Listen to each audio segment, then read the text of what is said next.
Hey guys, Dr. Eric, the fitness physician, where I talk about all things related to hormonal fitness, muscle medicine, and much more. All about cellular health, hormonal optimization, peptide therapy, and much, much more. So, doing a fun little video. This is a quick tip from my partner, Allie Gilbert. She suggests I do a little talk about something we've touched on before: bourbon, vodka, hangovers. Oh my! Everybody knows I post a little bit about bourbon. I like my bourbon. This is a great brand right here, Eagle Rare. Shout out to Eagle Rare.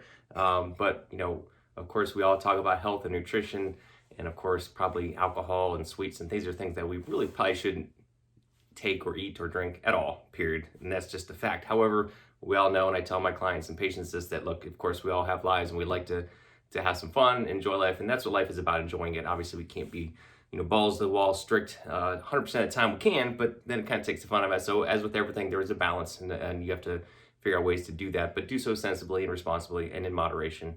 And occasionally, I'm not recommending drinking every night or going out on benders every weekend or anything like that, but an occasional drink is probably fine because it's going to help you relax, help you have a social life, and kind of balance out the rest of your stressful lifestyle, of course. So, and of course, like I said, I frequently talk about bourbon. I love it, enjoy it all the time. It's one of the few drinks that I can drink. I can't drink beer. Wine I can do. I do like wine, and wine, of course, is somewhat healthy, I guess. But so I'm going to do a two-part series. One about alcohol, its effects, and why you get a hangover and things like this.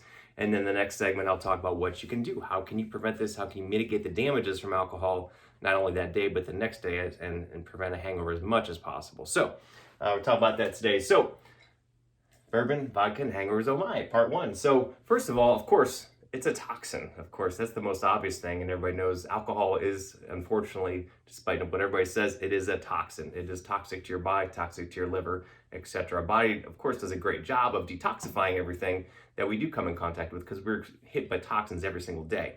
Our bodies are great, they're smart, and they can eliminate this to a point, but it is still inflicting some micro damage. But again, that's where moderation comes in key. It comes in, you know what I mean? Of course, if you're having one drink slowly over the course of an hour with the meal, probably not too bad. Of course, lots of them, or more frequently, is going to overwhelm your system. So first and foremost, it is a toxin, and unfortunately, there's no way around that. So, of course, we all know about dehydration. That's the common thing that people think about with, especially with hangovers, but it does contribute, but it's not the main thing. Again, most importantly is that it's a toxin, right? So unfortunately, when you drink, it actually affects some functions in your body. Your what's called antidiuretic hormone, ADH, it tends to actually go down. That's what actually concentrates your urine. So, for example, when you're thirsty, your ADH goes up, your aldosterone goes up. It activates what's called your renin-angiotensin system, constricts blood vessels, preserves salt, excretes potassium, and preserves water. It gets pulled into the cells along with sodium. And that's what it preserves water, because your body's sensing, oh my gosh, I need water, so I need to avoid any extra losses. So your kidney holds on to fluid. Initially, alcohol can inhibit this. That's why you pee a lot. There's, all the big lines in the bathroom, of course, and we're going to the bathroom all the time. Not only just more frequent drinking, of course, but ADH tends to go down. Now, however, after you stop drinking, or especially the next day, it tends to rebound, kind of shoot back up again.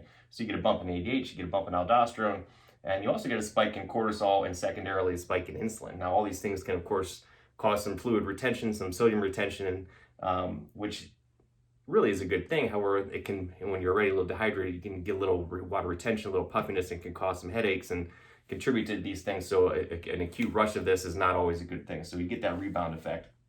And again, you also get a bump in cortisol because of the stress on your system, which can cause gluconeogenesis and facilitate the production of blood sugar, glucose in your body, which of course is going to raise insulin. And then it's kind of like similar to eating a lot of sweets, you're going to get that rebound effect with glucose and insulin, which of course is going to lead to cravings. Maybe some fluid retention as well, because when insulin goes up, and all these things contribute to a little storm to make you hungry, cranky, get the cravings, get some fluid retention, headaches, feel kind of yucky, especially the next day.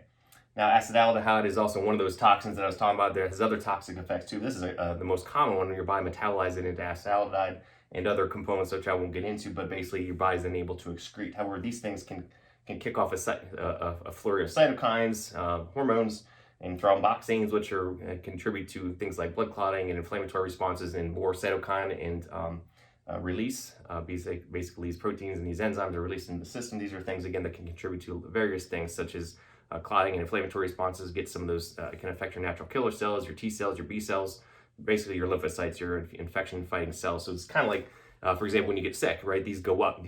Some go up, some go down, but most of them go up. When you get a flu, you feel kind of yucky. Some of that's from these thromboxanes, these eicosanoids, and some of these other cytokines, interferons, and interleukins, and things like this.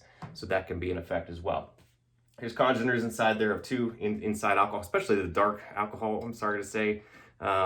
Less so with like the clear drinks like vodka and gin. These are kind of the things that give it its color, kind of give it its richness too. But these congeners can affect a lot of things. They can cause some oxidation reactions, some free radical production. It can affect acid-base balance and do other things too. And some people just, with the fluids and congeners and colorings and different things like that in drinks, especially loaded up with sugar and a bunch of other things, it can affect your body in many, many ways.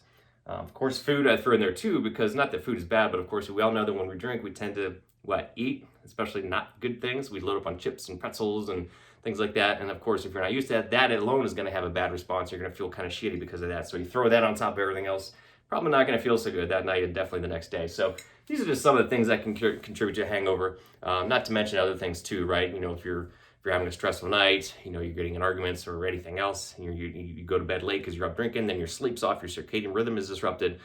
All these things, you're throwing off your complete routine on top of everything else. So again, you can see how all these things are additive and can kind of mess you up and make you feel pretty shitty the next day. So that's part one. Say it, bourbon, vodka, hangovers, oh my! So hope you enjoyed this. I'll get into part two on what to do about this and how to fix it. So everyone have an awesome day. No, don't go drink some bourbon, go work out, and we'll talk to you soon. Bye guys.